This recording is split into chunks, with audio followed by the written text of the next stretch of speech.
People feel like they're locked because they're stuck in a 30 or 3% mortgage when they're all, if they move, they lose it and they get to a 6.5% mortgage or whatever it is. That's one of the many problems with missing middle effectively being banned. We've undermined our ability to build communities that are and keep identities of communities, which I think is actually a great thing in America. I think identity practice is to be celebrated, and identity politics, which is very different, is to be scorned. But it was pretty typical to discount this like-kind construction at 50%, which if it costs you 100% to build it and you can only value it at 50, and then you can only borrow 70% of that, you're dead in the water unless you're on a trust fund or incredible savings. So that's something we got to fix. I think the best thing any practitioner can do, young or otherwise, is read the damn zoning code. Welcome. This is Michael Walliser. This is How It Runs. On the show today, I'm privileged enough to have Aaron Lubeck. He's spent 2 decades doing something most of us have never have done until it directly affects our lives. Figuring out why it's so hard to build normal, affordable houses in a normal neighborhood. He is a designer, builder, and developer based right here in Durham, where he leads the Rocket Shop, a residential design firm focused on building community, not just buildings. He's the author of Green Restorations, Sustainable Building in Historic Homes. He taught sustainable building at Duke's Nicholas School. And back in 2012, he built Durham's first net zero energy home, tucked seamlessly in a historic neighborhood, so you never even know it. These days, his focus is shifted upstream to the zoning codes and policies that quietly decide what kind of housing is even allowed to exist in the first place. He's the founder of Southern Urbanism, a think tank dedicated to better city building across the South, and he spent years pushing for what's called missing middle housing. These are the duplexes, cottage courts, and small lot homes that used to be normal and have somehow become nearly impossible to buy and build. Aaron, welcome.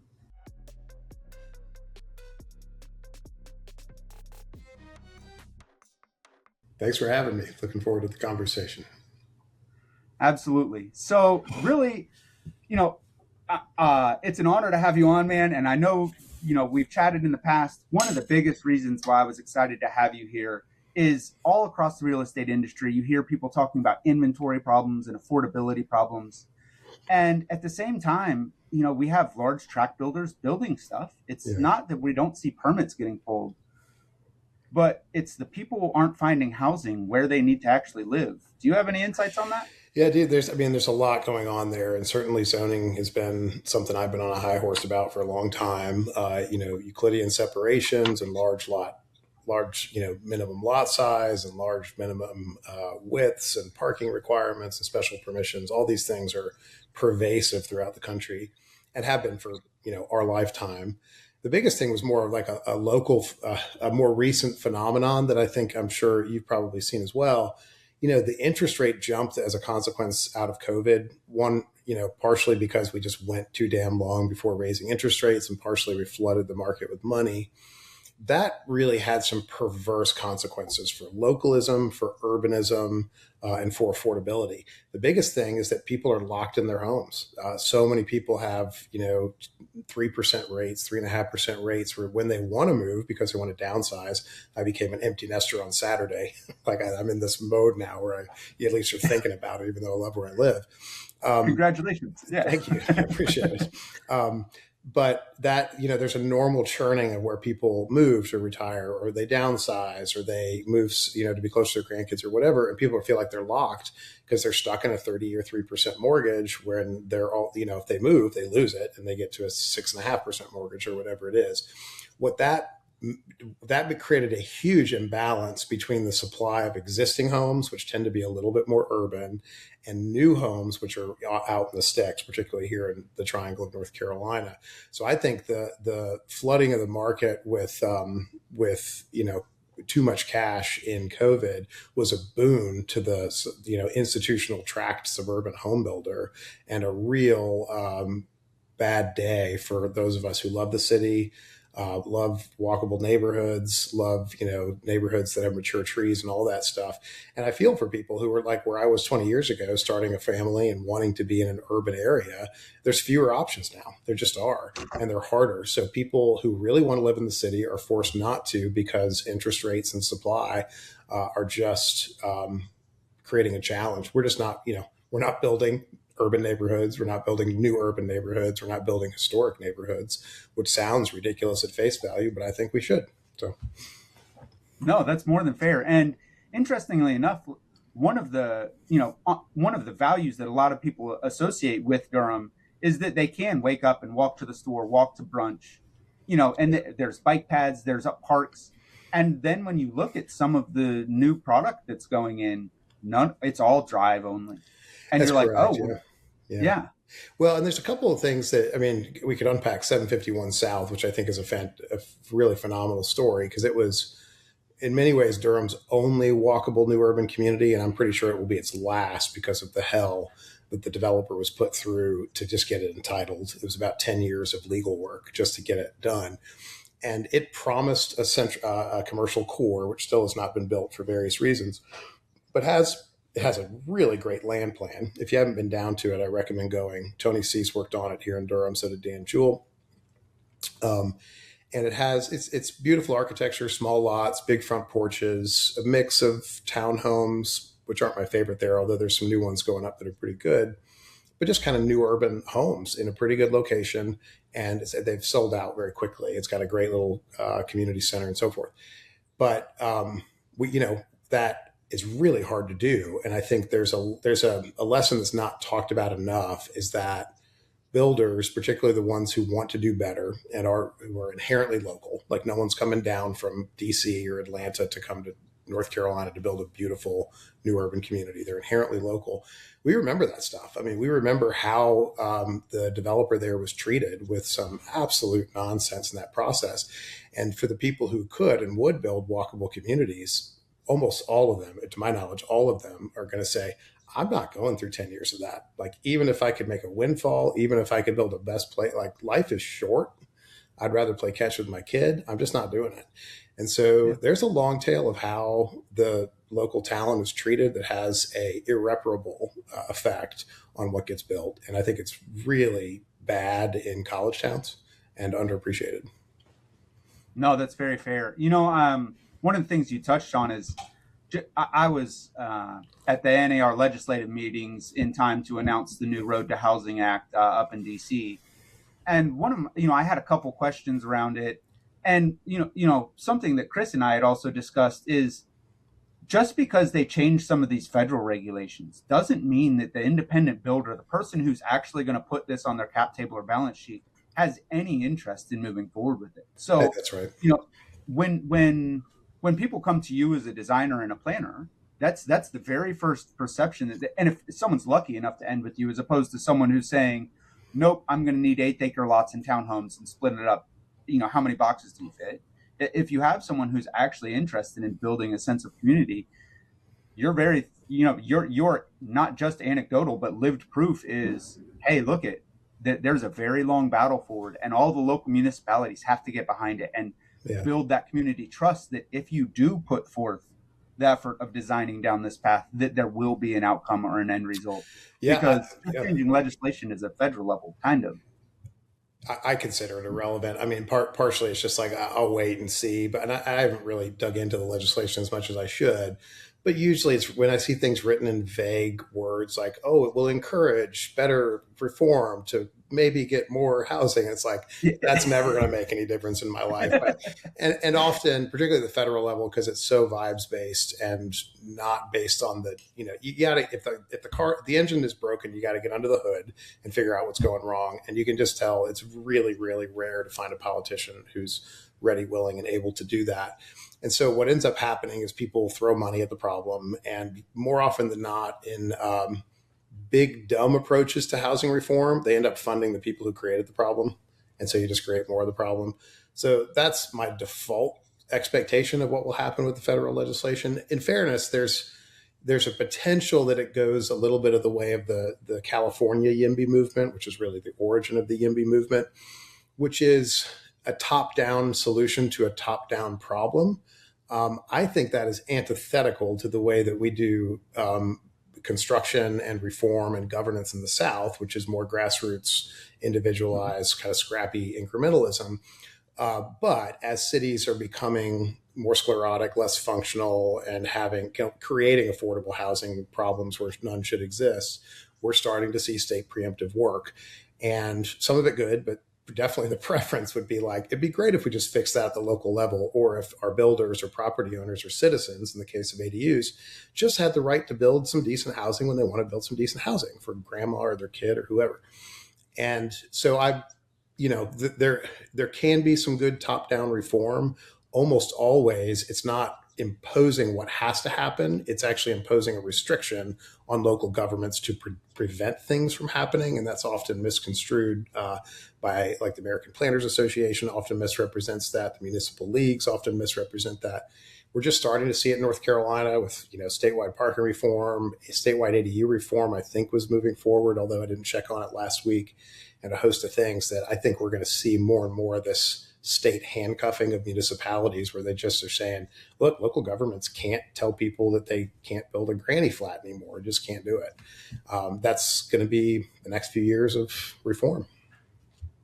Well, hearing that from your mouth gives me some hope that that something positive will come from it. Sure. I had a phrase pop through my little ADD brain, and that is like, the lashings will continue until morale improves. Oh yeah, the beatings will continue. Yeah, I think there is some of that, and I know that there's sort of there's some old school broad brushing as left planners that really like thrived in the central planning world, where people with high credentials and low experience get to dictate where everything goes. And it's sort of like a Sim City approach to the world. You just think like, oh, you get a software and you get to say, Michael gets to build things over there and Bob gets to build things over there. That's not really how the world works.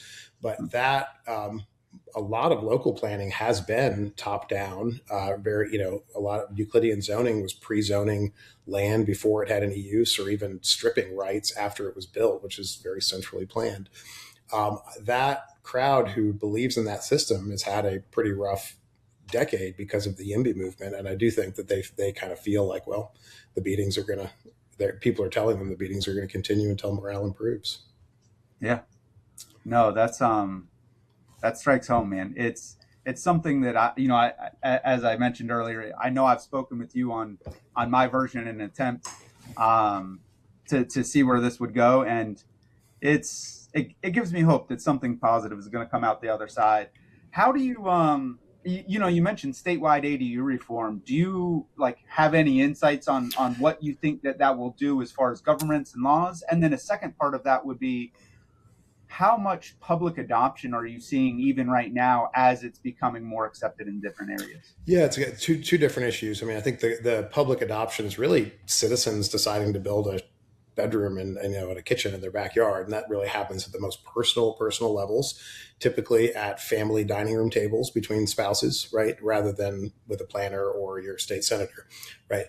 At the state level, my understanding from my design partner, Jen Truman, even though there's been some celebration that the ADU bill, I think it might be 495, was moving forward, it was basically watered down into nothingness. Like, I think it has a threshold where it only applies to cities over a certain population.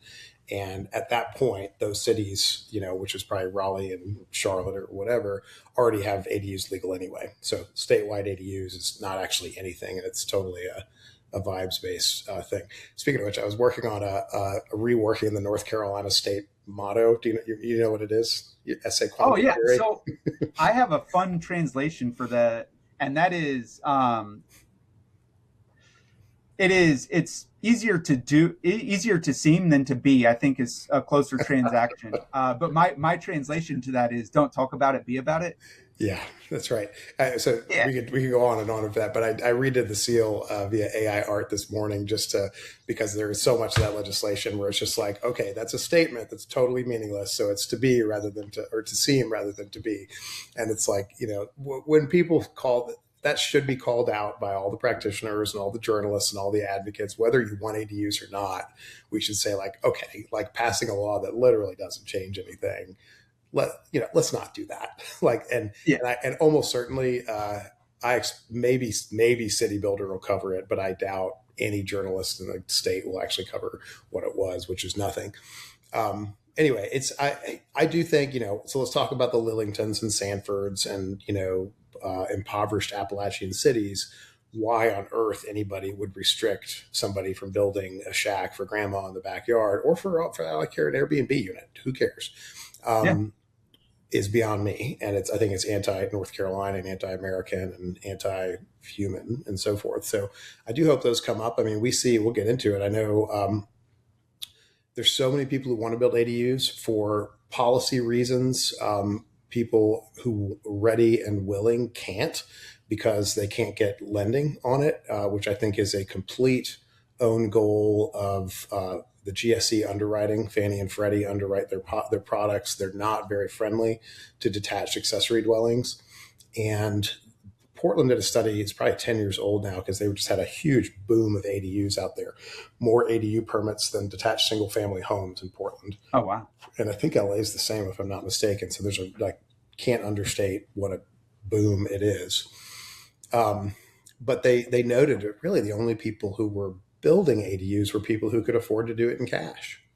And so it became, I wouldn't call it like the rich get richer, because I think so many people do it for personal reasons. Some do it for their own home office or a place to do yoga. It doesn't mean that it's like a housing unit to maximize profits, which is fine.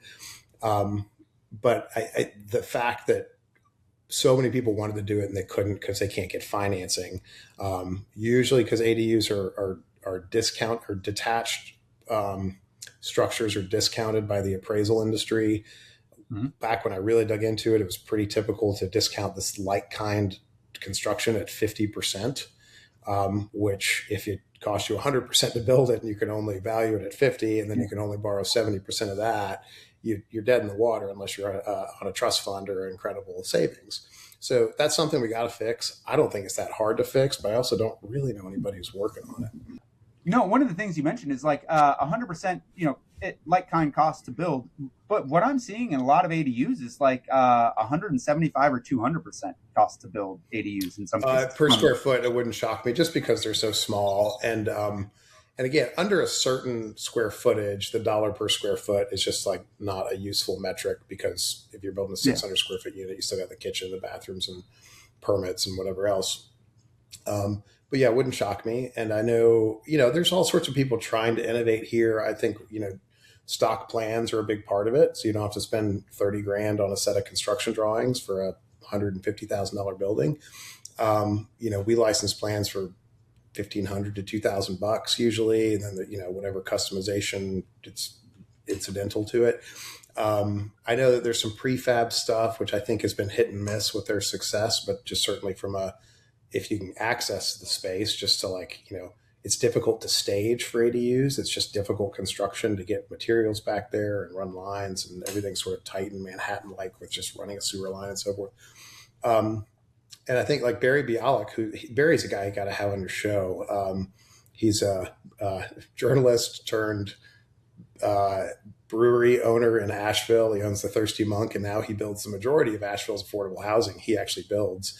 And he does wall paneled construction. So he builds the walls in the factory, brings them out to the site already assembled, or the wall assembled, and then he drives in with the roof and everything in a day or two. And he's building more in Durham here, and so that's a possible way to get ADUs done less expensively too. But for the most part, I think we've all learned that stick building's still the cheapest typically. Like all the people to build a better mousetrap have mostly failed. And it's really a financing issue. I think people, if they could, depending on what you get for an ADU, I've seen them as cheap as 80 grand. I've seen them as much as 400 grand. Yeah. The issue is not the cost, it's the financing. I mean, people can kind of, shoehorn into what size they need, but there are people who are qualified, ready, high credit score, jobs, all the stuff that you need. They just can't get a loan because there's no underwriting product for them. And it's been like this for, probably since 2008. Yeah. All right. Yeah. I think that shines on something that I actually had a discussion with another broker during lunch, and we were talking about like financial redlining. And I realized that that's like redlining is a taboo word. We said that we fixed that. However, when you look at it, when someone's able to build a granny flat in the backyard or to build an office or whatever that is that they need to get them away, if that does buy them the ability to even work from their Yeah, house instead totally. of having to commute 30 minutes to and from the office, whatever that is, that in and of itself creates a barrier to that lifestyle or change or future earnings, whatever that might be, Yeah. that without having that cash, that you don't have Correct. that as an option. It hurts families. It undermines community wealth, which we think of somebody building a house in their backyard doesn't add community wealth, but it really does. Chuck Marone talks about this: is that all the property in your city should be seen as a mutual fund for all the citizens of your city, and whether you're a billionaire or homeless, you still benefit from that tax base because it's all the parks and services and police and schools and whatever.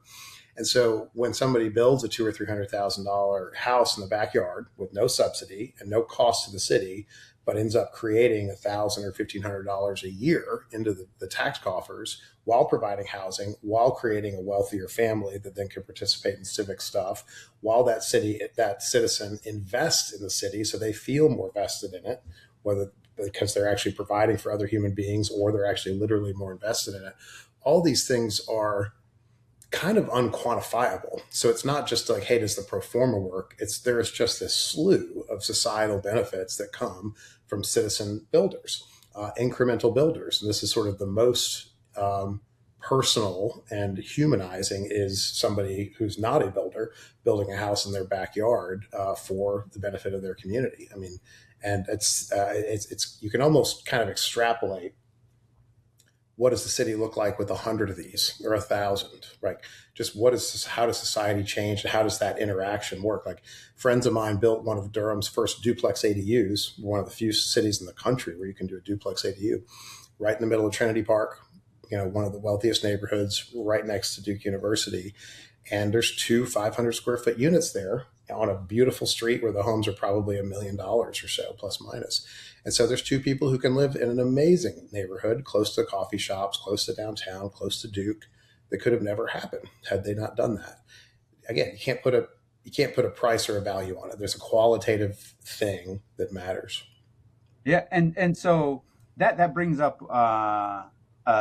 another feature of that. And when you look at the classic American dream of being able to like overall raise your economic status over time, and that economic migration that we say is the American way, there's been several studies that say people who lived in economically diverse neighborhoods have higher levels Mm-hmm. of upward economic movement Sure. because you get access to the person who owns the store. You get access No to, doubt.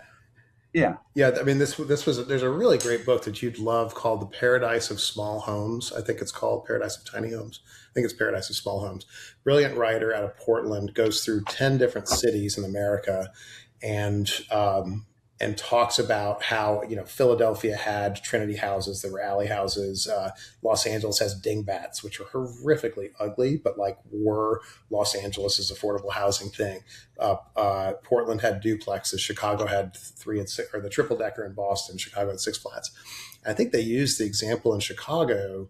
So many of these were built in ethnic neighborhoods where there was exactly what you talked about. The wealthier member of the Italian family in Dorchester, Massachusetts, the Jewish family in Chicago, they'd own the building, but they'd live there. Like this was yeah, kind of what's less common now. Although with the ADU situation, it's still very it's valid. changing it. Yeah, They'd live there. Less wealthy members of their community who were perfectly functional. We're not talking about destitute people, although that could happen too. Also lived in the building. The more privileged people supported them, and then there was a sort of symbiotic relationship to uplift the communities. This was how generations of immigrants assimilated into America on this yeah, plan. So it gets into sort of I don't want to jump the gun at the missing middle conversation, but that's one of the many problems with missing middle effectively being banned. We've undermined our ability to build communities and keep identities of communities, which I think is actually a great thing in America. I think identity practice is to be celebrated, and identity politics, which is very different, is to be scorned. But but Yeah. to have, a Little Italy in a Chinatown, or in Asheville, a River Arts District, doesn't have to be an ethnic nationality. There's people who have a practice or a hobby or a profession or a culture or a nationality or an activism or something. You can create communities that aggregate together and create sort of betterment for that micro community, but also the communities adjacent who kind of might not be a member of that community but benefit from being around it, because you can go on a date and go hang out in their community, or go to their art show, or the diner or bar that's just sort of interesting to be around. And so through the last 50 to 100 years of sort of Euclidean separated planning and car dominated sprawl, we've gotten rid of all that. It's not really possible to aggregate a community. And a lot of these fights for urbanism and property rights are about the right to build these communities back for people who want to.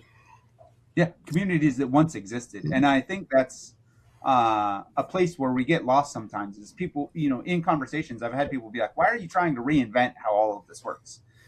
And my reply is like, "Have you ever visited anywhere outside of the U.S. where infrastructure is more than 100 years old? Like, this is how communities exist. Yeah. The guy who owns the bakery lives there. Yeah. The guy who owns the faux shop on the corner also lives there. Yeah. And at the same time, you mentioned like the commingling of either inside that community or externally, is because people of varied economic classes would also have their own relationships. And so if you're able to take one community that has commingled economic statuses, and by giving one person access to the top over here, their network also inherently gains a second tier access. And so there's huge knock-on benefits even beyond just that neighborhood itself. And we've missed a whole lot of that. We did a good job succumbing to. I say this with a heavy heart only because I am a car guy. I love cars. But we saw come to a lot of lobbying that driving distances would become irrelevant when we could travel 100 miles an hour everywhere. And in order to get 100 miles an hour all the way across the state, you have to bulldoze a couple communities. And inevitably, we wonder how we lost the sense of community. And it's that's right. Yeah. There's a great book by Matthew Crawford called Why We Drive. Are you familiar with it? I'm not, but I'm now adding it. I'm taking a reading notes list this week. Yeah. Even as somebody who's not a car guy, like I'm mostly indifferent towards cars. I'm not like opposed to cars. I certainly benefit from cars like almost all Americans. But this is an amazing essay because it's so contrarian. Like all of the literature out there is cars are bad, suburbs suck, walkability, blah blah blah, which mostly I subscribe to. But but it dismisses like, hey, I do use my car. Like I like taking my kid to the baseball game, and it would kind of suck if we have to bike there, and it's efficient and all these things. But he gets into again on the qualitative thing, which is always discounted in the modern world, the personal agency that comes with driving, that you can go on a road trip and you can just get out of the city and see things. And it's the ability to kind of drive a machine, and the self-worth and agency that you get from that is actually pretty remarkable. He also talked about the generation really before ours, because I think we're probably the similar age. Guys who grew up in the 70s, they freaking tinkered with cars, man. And like that, and kind of everybody did. You didn't have to be a gearhead. You just ended up drinking a beer and tinkering with the car. And if you grew up in the 80s, Crawford talks about, now the car just has an idiot button that says you got to take it in for service, and you couldn't work on it if you wanted to. And so for a while, the 1970s cars sold for more than the 1980s because guys had this urge to tinker and make it a little bit better and get it it's a competitive thing, but it's also it's a betterment thing. It's a quest to try to, improve the world or machines and so forth. And so he says there's something lost when, you lose the stick, you lose the ability to fix the car. Now it's going to be self-driving. Like there's something that's just lost about humanity if everything's done for you. Like at a certain point, what are we doing here, And, it gets to it, like it's around the corner. Like we already have, like, you'll be driving through Manhattan with a driverless car, and the car is going to say, Michael, we know you were looking at those boots at Bass Pro Shop, and they actually have some available around the corner. Would you like to stop? And there's a creepiness to it that's just like, not to be Ron Swanson about it, but you kind of want to throw the whole thing in the trash. Yeah. I will say, full self drive is pretty impressive. The people who doubt it, I think, should experience it. But it does feed into the bubble concept, right? If we live in these disparate suburban environments where we get out of our house bubble and AC into a car bubble where we don't even have to interact with anyone else, like the amount of road rage that we have um, towards others just by being in a car versus walking down a sidewalk. I fail to pull up the study now, but I read about it in New York Times, I believe, and it was talking about how you can walk down a sidewalk in semi close vicinity of people, and people will pause, slow down, work their way through. Mhm. However, you put people in a car, and it's like, hey, we've That's got totally fingers right. and guns. Yeah, I mean, Jane Jacobs called it the sidewalk ballet, right? And you just have Yeah, these spontaneous interactions that make a city, and it's the reason why New York is so exciting to go to. You just never know what you're going to run into around every corner. It's just interesting, not boring, and there's a drive and sort of a an energy that comes to it, an excitement about humanity when everything is perfectly predictable and perfectly safe, and nothing unpredictable could happen. Life's flattening and kind of dead, and the at its extreme, which is unfortunately pretty normal right now, that what we're seeing with loneliness and deaths of despair are very real. They're hitting our young men more than anybody. There's a purposelessness towards life when you take away agency, particularly of young men, and we're seeing that show up in drug deaths and suicides and so forth. And I think so. Crawford, I don't know if he ties this directly, but like you can only take away so much agency. You can't fix the engine. You can't drive the car. You can't say this. You can't say that. You have to be. You're put in a box. It's depressing, and I think we have to look for those little spaces where we can be alive and human, because the modern world is just taking away those opportunities at every turn. I do believe that. yeah. No, it's something that just as far as technology and research goes, we've seen a couple different anecdotes of the same thing of like, hey, great, even if I'll touch lightly on the subject, but like even if AI isn't going to take your job, someone using AI will take your job, and it's like, okay, great, people are going to be more efficient. Where are the next people that we're training how to have that agency going to get those skill Yeah, sets? Like, when are they going to look at CAD drawings? When are they going to have to meet and shake people's hands and drop stuff off and get to know what that means to have community and business yeah, um, and as someone who works in this, like, I get it. There's a bunch of advantages, but also we need to think about how are the people who don't already have some of the skill sets and don't already have the portfolios. How do they get that? How do they yeah. move up I the think it's ranks? changed a lot since I was in college in the mid '90s, and back then it felt like actually it's another book that Matthew Crawford writes that was really my favorite, called Shop Class's Soulcraft. It's based around the thesis that most kids our age were told by their parents, hey, you got to go get a college degree, because if you don't get a college degree, you're gonna have to work with your back and not your brain. Like that was basically what we were sold. And Crawford's kind of pointing out, like, hey, not only is that not true, but in many ways the opposite is true.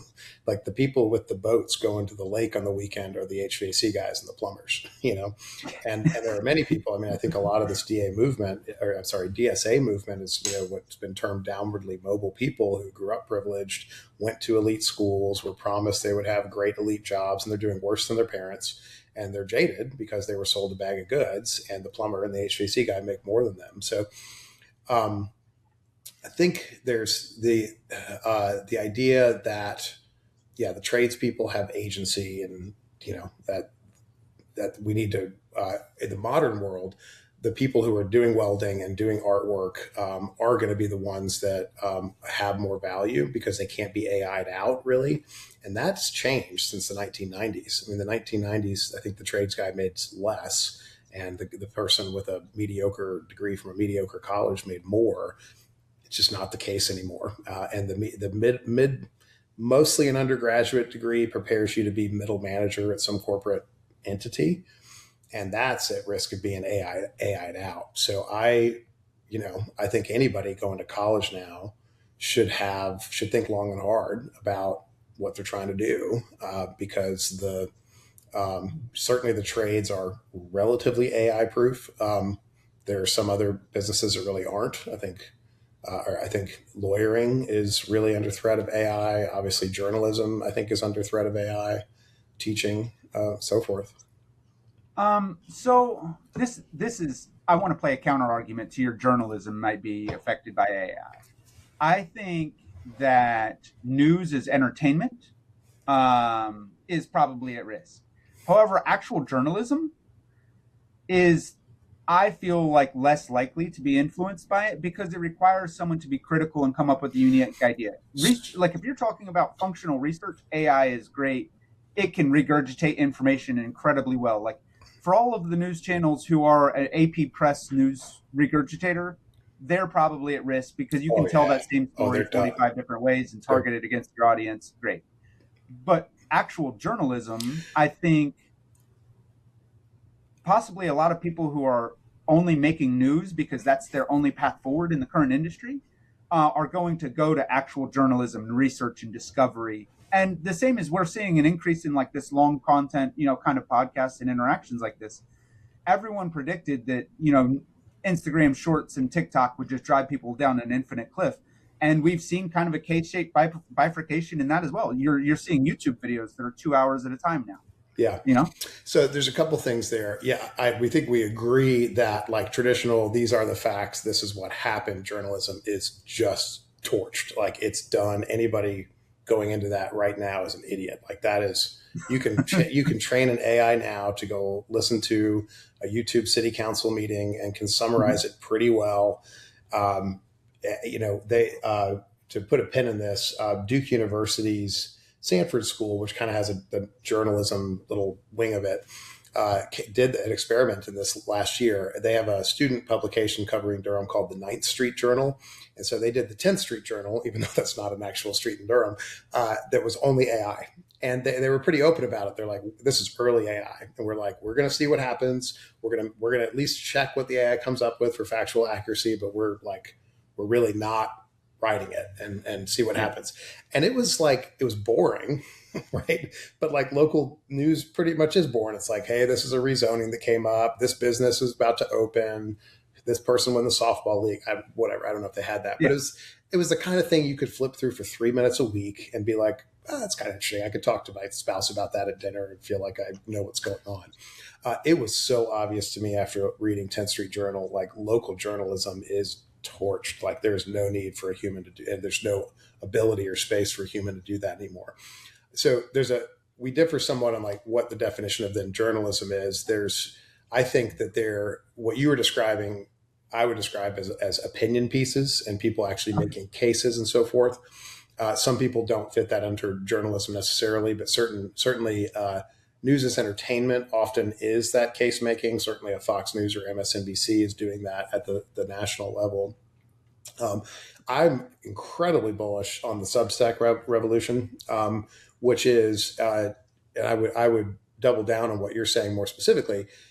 Podcasts like this and Substack have a huge differentiator from the J School kid who may or may not have any expertise, but is just writing every week on something.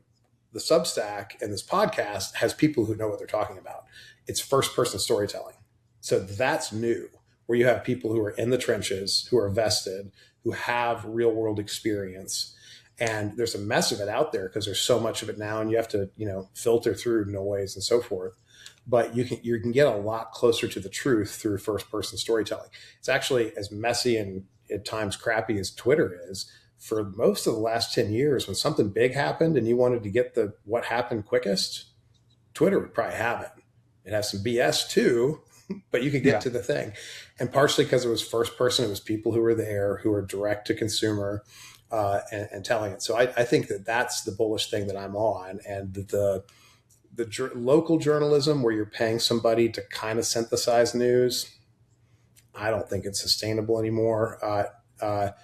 It happens in some instances where, like, actually Asheville's got a pretty interesting one where they aggregated a couple of old school journalists who get paid. They just did a story that I was quoted in for the single stair bill in North Carolina. But it's like good journalists who have the ethics and the know-how, and they crunch difficult stories and they crave the difficult stuff. But that's all like sort of funded by foundations and individuals. But like the advertising model, the activist weeklies are Yeah. Not a business I'd want to be in. Yeah, no, I agree. I do agree. We're on the same page there. And yeah, your Substack is great. There are several people um, who I regularly try and follow. I get the newsletter as well. I don't know how directly behind that you are. Which one is that? Um, the urbanism. It's the hold on one City second. Builder or Southern City Urbanism? Builder. Yeah, Yes. City Builder's Yeah. Jen, which is a C4 that's really exploded in the last year since it started. I think has probably pushing 4,000 subscribers now, but I'm really proud of Yeah. what she's done with that. And a need to there isn't, most states have a pro housing voice and North Carolina didn't. And so that's quickly becoming that. And it's been very active in a lot of positive conversations. And Jen, you should have on for sure. I mean, she's a great interview. Awesome. Yes, I'll have to keep that in mind. Yeah, and that's a little touch on what we're doing. That's the blogs and long form content is the other reason that we built that into our operating platforms for brokers is just because we see a whole lot of people like, yeah, I made TikTok and Instagram videos all day, and you're like, if someone saw it once, they can't even find it again. Like, Yeah. where is all of this work that you're putting in going? You're much better off sitting here and being like, I woke up and I went to coffee in this place in this neighborhood. This is what it costs. This is where I drive to. This is where the park is. This is what the pool is. This is how busy it is at the pool. And like, if you're the expert in a given area, people will follow that. Yeah, I think that's right. Yeah, Yeah. It's an old phrase by a mentor of mine, Monte Anderson, who's one of the founders of the Incremental Development Alliance, and his old catchphrase is "Find your farm." And we talk about it a lot in training, but your farm, whether you're a realtor, builder, or whatever, should be an area definable enough that you're the expert in it. And it can be geographic, or it can be a type, or maybe you specialize in ADUs or Main Street buildings or whatever, or you specialize in Garner, North Carolina. But whatever it is, if there's other people who are no more than you, then shrink your farm. And so, and it doesn't take too long to establish it. I mean, I've coached a lot of young career folks who are kind of near it. I'm just like, find the thing that within 6 months you can establish yourself as the expert. I don't care. It could be duplexes and apex, whatever. Meaning that in 12 months, if somebody has a question about that, they're like, oh no, you got to call Jimmy. Jimmy's the duplex guy in Apex or whatever the farm is. It's just not hard to find what that is, because you can just kind of create any sort of combination of geography or housing type or whatever.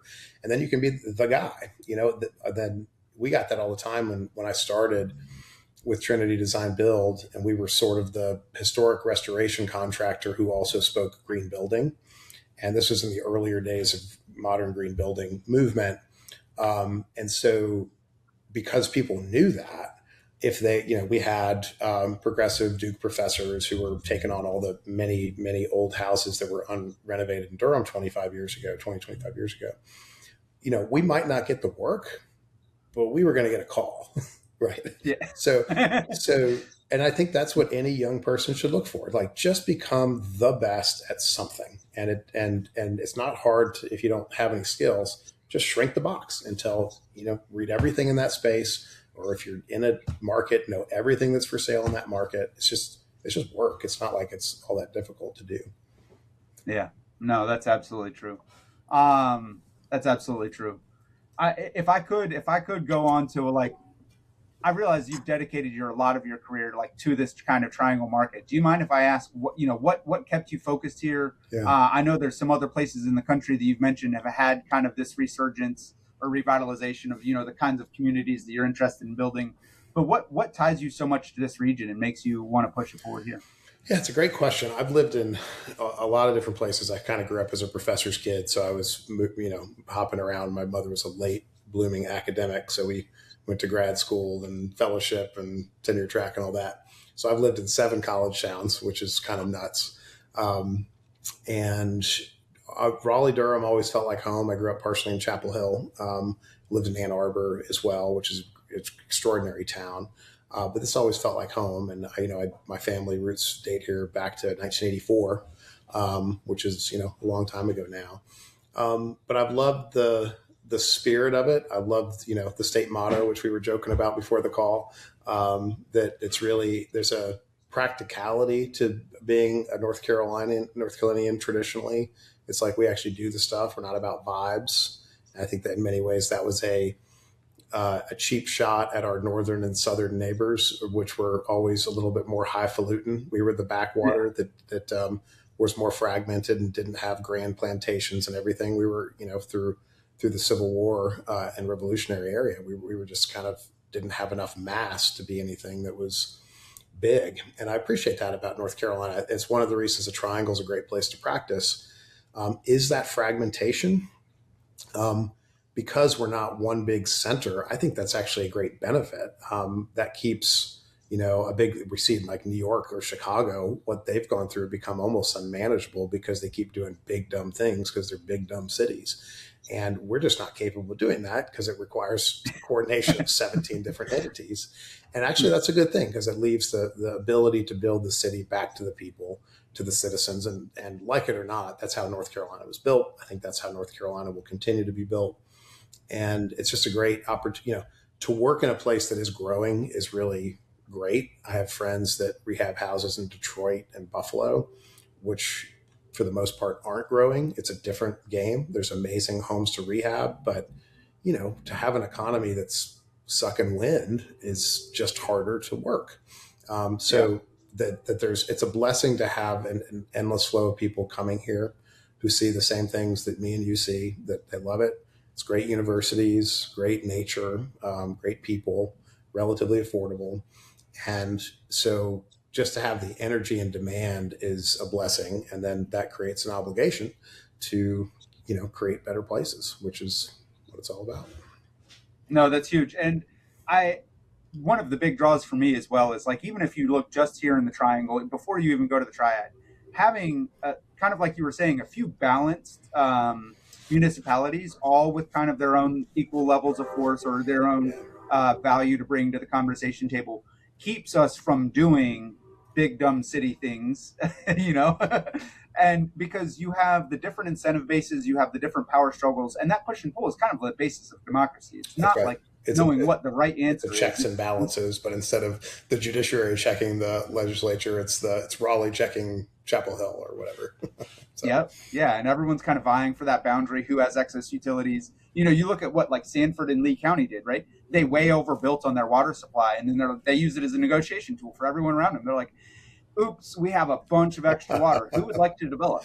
Yeah. Oh, conveniently, we can help you with that. Hey, so, it's what it's about. I mean, we get down to it. I mean, it's sort of the old story of capitalism. Like you have to, in the sense that it turns on its head from the stereotype of it, it's the most selfless of the systems because you have to provide something of value for somebody else. Otherwise you won't eat.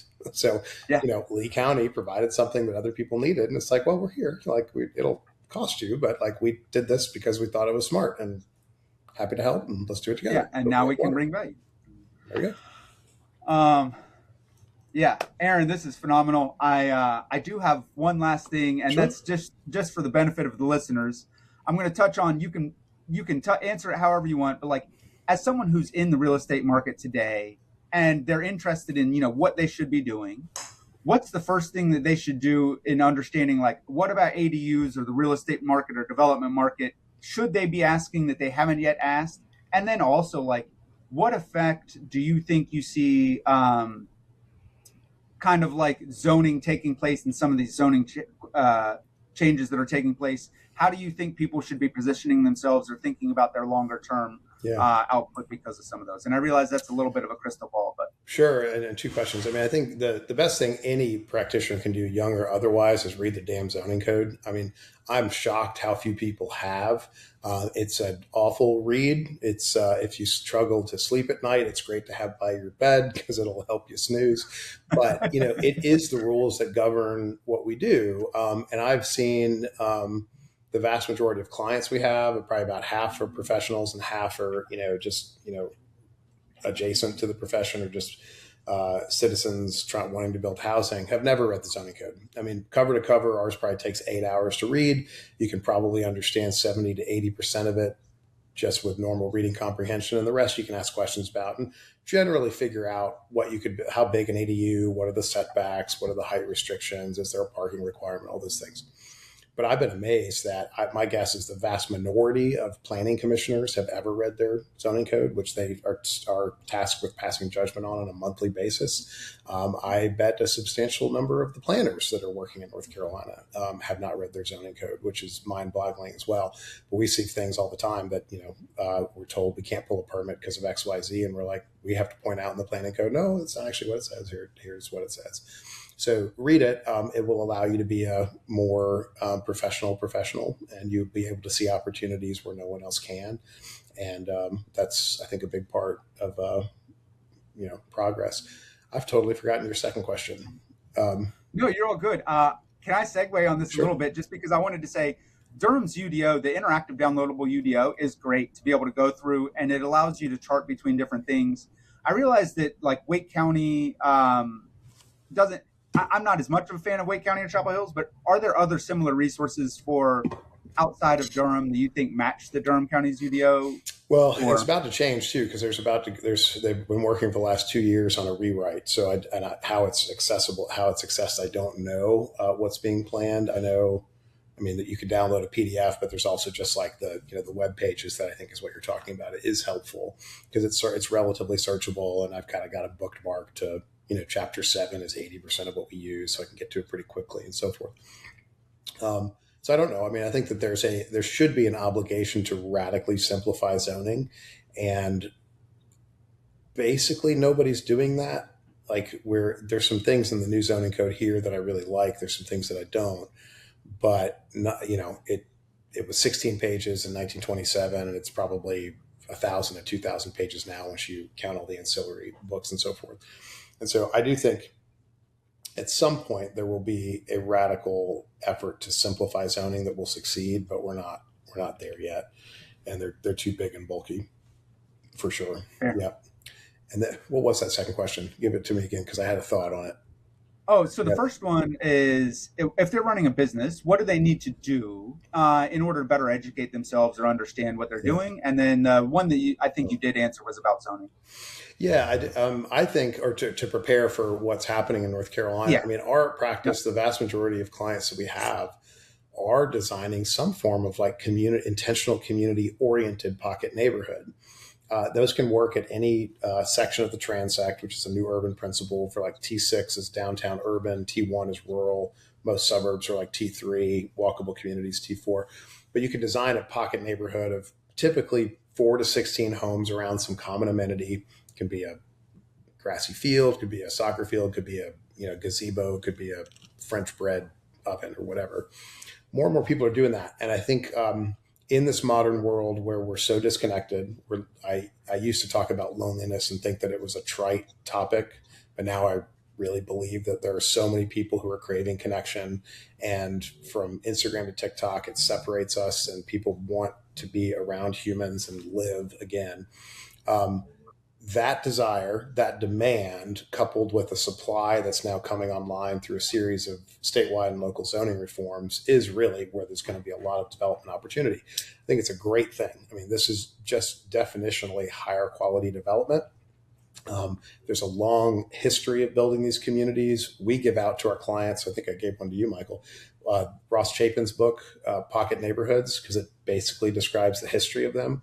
They're just beautiful places, and they're slightly different from Denmark to Seattle to Los Angeles, but they're just high quality, affordable, lovable places.